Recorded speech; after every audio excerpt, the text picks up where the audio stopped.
একেবারে নিরাপত্তার চাদরে কিন্তু ঢেকে দিয়েছে এবং গাড়িটি কিন্তু এখনই কিন্তু এই এবার কেয়ার হাসপাতালের মূল ফটক যেটি রয়েছে সেই খানটিতে কিন্তু রয়েছে এবং অর্থাৎ এই গাড়িটি ভিতরে প্রবেশ করবে নাকি তারেক রহমান এখান থেকে হেঁটে দেবে সেটি আমরা দেখাবো। তবে তিনি কিন্তু এখন পর্যন্ত গাড়িটির ভিতরে রয়েছেন এবং সেই গাড়ির চারপাশে সেনা সদস্যদের কিন্তু আমরা দেখতে পাচ্ছি এবং কাঁটাতারের যে বেষ্টনী রয়েছে সেই বেষ্টনীর অপর প্রান্তে কিন্তু মানুষ, বিএনপির সাধারণ নেতাকর্মী, সর্বস্তরের মানুষ কিন্তু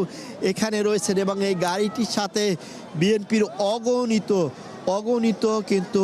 বিএনপি সমর্থক কর্মীরা তারা এসেছেন।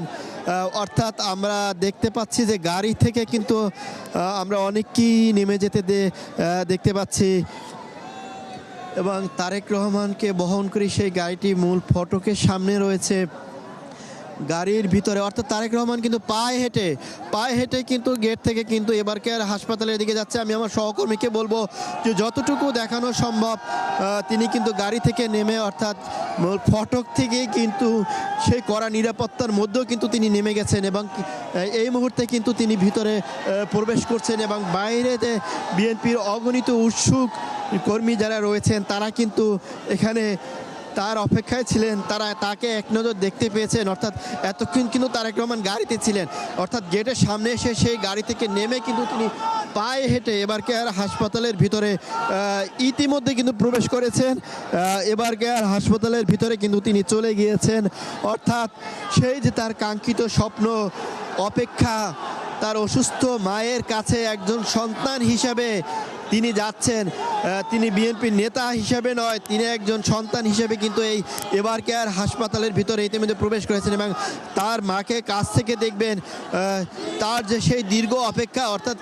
একজন মা যখন অসুস্থ থাকে সেই সন্তানের যে অপেক্ষা মায়ের কাছে কখন পৌঁছবেন, একজন নেতা হিসেবে তিনি সেই ধৈর্য ধারণ করে সারা দিন ব্যাপী কিন্তু আমরা দেখতে পেয়েছি দুপুর 12টা নাগাদ থেকে কিন্তু দেখতে পেয়েছি ধৈর্য সহকারে একদিকে কিন্তু তিনি সারা দেশের মানুষজনকে যেমনি সামলেছেন তেমনি কিন্তু এই মুহূর্তে তিনি এবার কেয়ার হাসপাতালে ভিতরে প্রবেশ করেছেন তার মাকে দেখার জন্য, অসুস্থ মাকে দেখার জন্য। আমি আমার সহকর্মীকে এখন কিন্তু এটা দেখাতেই চাইবো যে আশেপাশের যে সড়কগুলো রয়েছে সেই সড়কে কিন্তু মানুষের যে ঢেউ, সেই ঢেউ কিন্তু আমরা দেখতে পাচ্ছি। অর্থাৎ তারেক রহমান ভিতরে প্রবেশ করেছেন, তার লাল সবুজে গাড়ি সেটি গেটের সামনে অপেক্ষমান রয়েছে এবং বিএনপি নেতাকর্মী যারা তারা কিন্তু সেই স্লোগান দিচ্ছেন তারেক রহমান যে বীরের বেশে ফিরে এসেছেন সেটি কিন্তু তারা এখানে স্লোগান দিচ্ছেন। অর্থাৎ এতক্ষণ পর্যন্ত বিকেল নাগাদ আমরা যেটি দেখেছি যে বিএনপি নেতাকর্মীদের উদ্দেশ্যে তারেক রহমান ধৈর্য সহকারে বক্তব্য যখন দিচ্ছিলেন তার কণ্ঠেও কিন্তু সেটি উচ্চারিত হয়েছে যে অর্থাৎ এই মুহূর্তে তার সবার আগে তার মায়ের কাছে যাওয়ার কথা, কিন্তু লক্ষ লক্ষ নেতাকর্মী যখন সড়কে অবস্থান করছেন তারাও তার ভাইয়ের মতো, বোনের মতো, বাবার মতো বৃদ্ধ, তাদের অপেক্ষা না করে কিন্তু তিনি ধৈর্য সহকারে সে মানুষদের উদ্দেশ্যে তার যে বক্তব্য সে বার্তা কিন্তু পৌঁছে দিয়েছেন এবং তিনি কিন্তু শেষ মুহূর্তে এই বলা চলে যে অর্থাৎ ঠিক 6টা বাজতে আর কিন্তু 4 মিনিট বাকি তিনি কিন্তু এবার কেয়ার হাসপাতালের ভিতরে প্রবেশ করেছেন এবং বিএনপি নেতাকর্মীরা কিন্তু এখানে স্লোগানে মুখরিত করে রেখেছেন। আমরা যেটি দেখতে পেয়েছি যে আমরা সেই 300 ফিটে যে লক্ষ লক্ষ মানুষের ভিড় দেখেছি, সমাগম দেখেছি, সেই সমাগমের ভিড় ঢেউ কিন্তু এই মুহূর্তে এবার কেয়ার হাসপাতালের সামনে সড়ক অর্থাৎ বসুন্ধরা এলাকায় কিন্তু পৌঁছেছে। তারেক রহমান ভিতরে প্রবেশ করছে, তারা যেমনি কাছ থেকে গাড়ির সামনে গ্লাসের